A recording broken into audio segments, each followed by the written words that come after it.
next, viewers, tracking some more breaking developments with respect to the big face-off that is now come up between the BJP and the Congress over the Ladki Hu Lad Sakti Hu campaign that had been launched. Now that after the BJP has called Priyanka Gandhi Vadra's campaign hollow, the Congress has hit back in a tweet on their official Twitter account, claiming that the BJP is in fact insulting the women of Uttar Pradesh. In a tweet that has been sent out by the official UP Congress, they have also hit back at the BJP, and they have stated that there are several regressive policies that the BJP has, and that the BJP does not get to call this entire campaign hollow. We remember that this campaign, when it was launched by Priyanka Gandhi Vadra, in fact, the BJP had called it hollow and superficial, after which now we see that the Congress official Twitter account has hit back at the BJP. For more on this, let me go across to my colleague Piyush, who's joining us on the broadcast.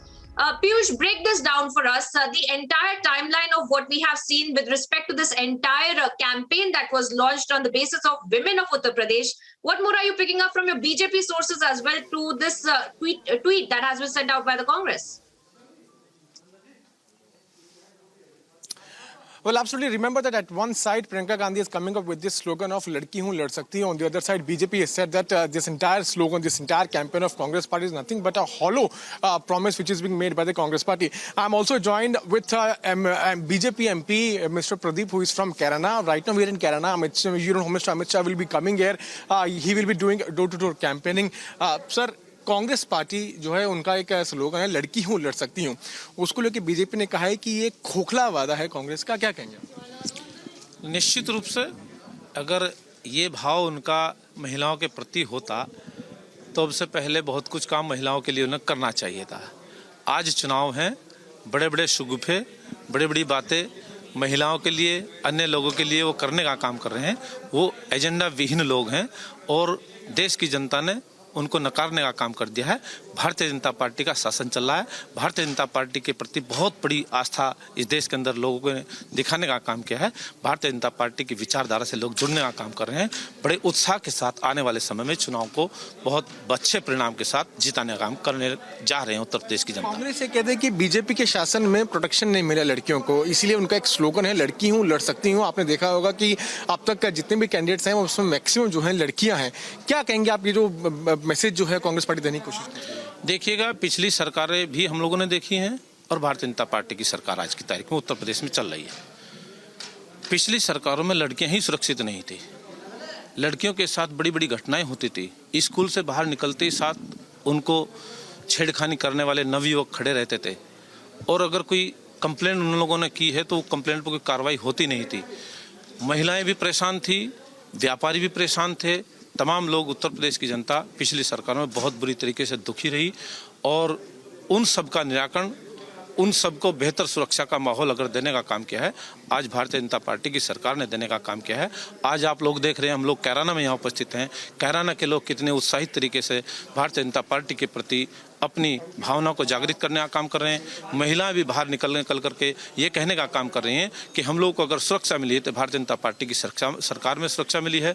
व्यापारी भी ये महसूस करने का काम कर रहा है। मेरा प्रश्न बहुत महत्वपूर्ण है क्योंकि हम अभी कैराना में मौजूद हैं और लॉ एंड ऑर्डर सिचुएशन जो है एक बड़ा इशू रहा है पिछली सरकारों में। आज अमित शाह यहाँ पहुंच रहे हैं, गृह मंत्री यहाँ पहुंच रहे हैं, किस तरह से आप देखते हैं? क्योंकि ये लगातार आरोप लगाया जा गया है कि बीजेपी सरकार में लॉ एंड ऑर्डर सिचुएशन जो है बहुत बेकार रही है और कानून व्यवस्था पर सरकार ने कुछ काम नहीं किया। ये केवल पॉलिटिकल लोग जो भारतीय जनता पार्टी की अलग विचारधारा से काम करने वाले लोग वही कहने का काम कर रहे हैं। आप पब्लिक में जाइए, आप जनता से पूछिए, व्यापारियों से पूछिए, महिलाओं से पूछिए, किसानों से पूछिए, नौजवानों से पूछिए, वो आप लोगों को बताने का काम करेंगे।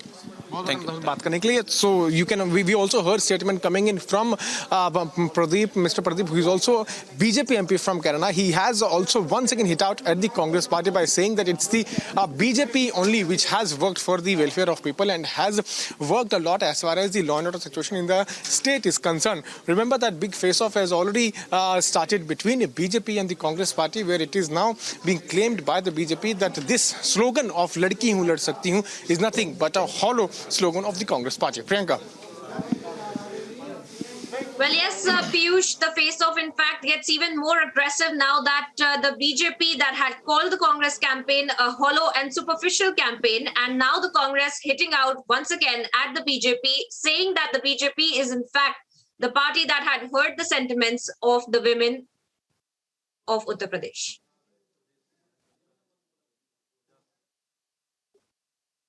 भाजपा नहीं करती है और प्रियंका मैडम जी अपने प्रत्याशी खोजने में समय लगाए, भाजपा को सुझाव देने में समय न लगाए। इशारा कर रही है खुद भी चुनाव लड़ सकते हैं, खुद चुनाव लड़े ना। हम तो सभी दलों के नेता जो बने हैं उन सबको कहते हैं वो चुनाव लड़ें। जो चुनाव से भागते हैं, श्री अखिलेश यादव जी बार बार हम लोगों की चुनौती देने के बाद कहें हम लड़ेंगे, लेकिन अभी भी नहीं पता कहाँ से लड़ेंगे।